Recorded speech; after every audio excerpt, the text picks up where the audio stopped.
اسرائیلی وزیراعظم اور Mossad chief کے درمیان شدید اختلافات۔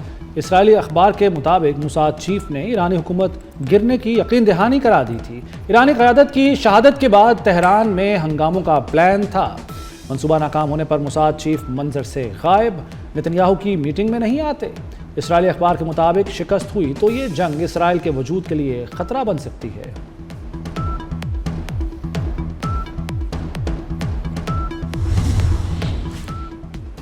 جنوبی لبنان پر اسرائیلی فوج کا فضائی حملہ، 3 صحافیوں سمیت 4 افراد شہید ہو گئے۔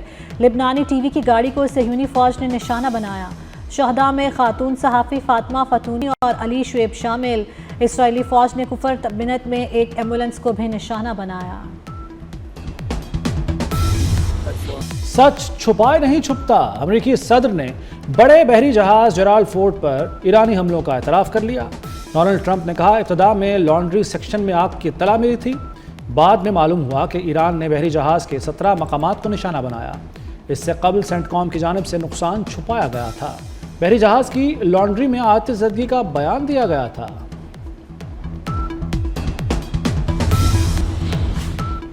امریکی طیارہ بردار بحری بیڑا USS جارج ڈبلیو بش مشرق وسطیٰ کے لیے روانہ۔ غیر ملکی میڈیا کے مطابق یہ طیارہ بردار بحری بیڑا 80 سے زائد طیارے لے کے جا سکتا ہے۔ بحری بیڑے کو مشرق وسطیٰ میں امریکی سینٹرل کمانڈ میں تعینات کیا جائے گا۔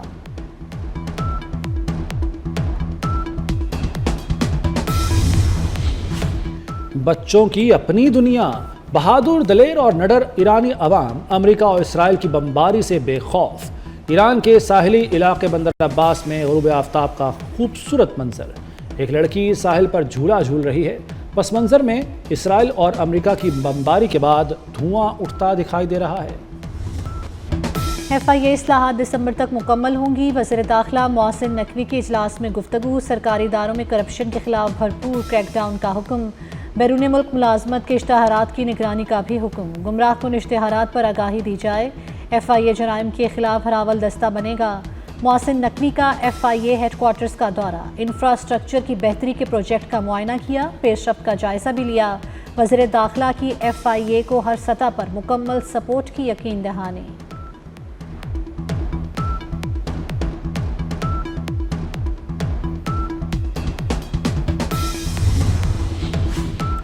ایران جنگ سے فضائی آپریشن پھر معطل۔ مشرق وسطیٰ کے لیے 2 طرفہ 54 پروازیں منسوخ۔ PIA، ایئر بلو، ایئر عربیہ، کویت اور ایران ایئر کی پروازیں منسوخ کی گئیں۔ مجموعی منسوخ پروازوں کی تعداد 2354 ہو گئی۔ لاہور ایئرپورٹ پر پروازوں کے آپریشن میں مزید بہتری۔ محکمہ صحت کی نااہلی یا مجرمانہ غفلت۔ لاہور کے سرکاری ہسپتال کے آپریشن تھیٹر سے ایک اور ویڈیو لیک۔ آپریشن تھیٹر میں خاتون کی پرائیویسی پامال، لوکل انیستھیزیا کے دوران خاتون مریضہ کی ویڈیو بنائے گئے۔ رازداری کی دھجیاں اڑانے والوں کے خلاف action. Lady Wellington video scandal کا ڈراپ سین، MS ڈاکٹر فرح انعام اور ڈپارٹمنٹ ہیڈ ڈاکٹر عظمیٰ سمیت 11 افراد معطل۔ Women medical officer, 5 PGRs، 2 nurses اور 1 کارکن شامل۔ سابق کپتان مصباح الحق اور احمد شہزاد بھی آمنے سامنے۔ مصباح الحق نے احمد شہزاد کو حتیٰ عزت کا نوٹس بھجوا دیا۔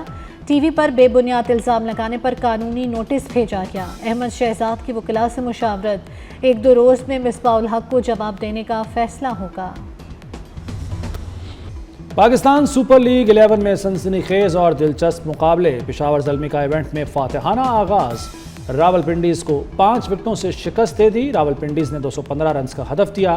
پشاور زلمی نے آخری اوور میں ہدف حاصل کر لیا۔ محمد حارث 47 اور بابر اعظم 39 رنز بنا کر نمایاں رہے۔ دوسرے میچ میں اسلام آباد یونائیٹڈ اور ملتان سلطانز مد مقابل۔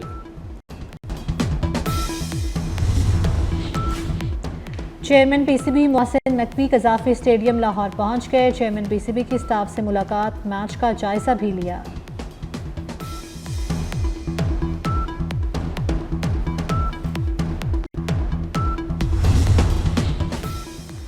گلوکاری سے وزارت عظمیٰ تک کا سفر۔ نیپال میں ریپر سے سیاستدان بننے والے بالندر شاہ ملک کے نئے وزیراعظم بن گئے۔ بالندر شاہ نے سابق وزیراعظم اور تجربہ کار KP شرما اولی کو ان کے اپنے ہی حلقے میں شکست دی۔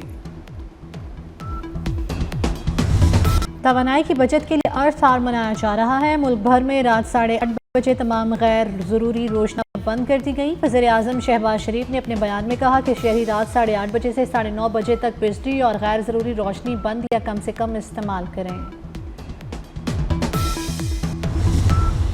عظیم روحانی شخصیت حضرت سخی سرور رحمۃ اللہ علیہ کے عرس کی تقریبات ختم ہو گئیں۔ ملک بھر سے عقیدت مندوں کی حاضری، مزار پر فاتحہ خوانی، ملکی سلامتی اور قومی استحکام کے لیے دعائیں مانگی گئیں۔ ایرانی فٹ بال ٹیم کا مناب اسکول کے شہداء کو خراج عقیدت۔